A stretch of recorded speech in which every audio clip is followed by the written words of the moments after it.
இந்த புஷ்பா 2 படத்தை தேட்டரில் பார்த்துட்டு வந்தேங்க.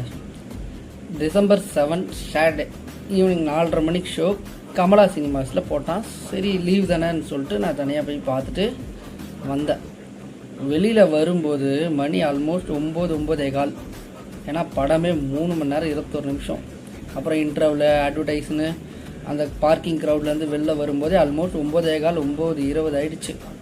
சரி ஓகே, வீட்டுக்கு ஃபோன் பண்ணுறேன் வந்துட்டுருக்கேன் அப்படின்னா, வெளில சாப்பிட்டு வரியா இல்லை வீட்டுக்கு வந்து சாப்பிட்றியாங்கிற அளவுக்கு அவ்வளோ லேட் ஆகிடுச்சு. சரி அது கூட பரவாயில்ல. நைட் ஷோ அன்றைக்கி நைட் ஷோவே போட்டிருக்கான் பாருங்கள், 11:59. இன்னும் 1 நிமிஷம் லேட் ஆகிடுச்சுன்னா நெக்ஸ்ட் டே 12 மணி ஆகிடும். அவன் 12 மணிக்கு படம் ஆரம்பித்து அது 3 மணி நேரம் 21 நிமிஷம். எப்படா அவன் வெளில வருவான் தேட்டர் விட்டு? 4:30 5 மணிக்காடா வெளில வருவான்? ஏர்லி மார்னிங்காடா விடுவீங்க? கொடுமை.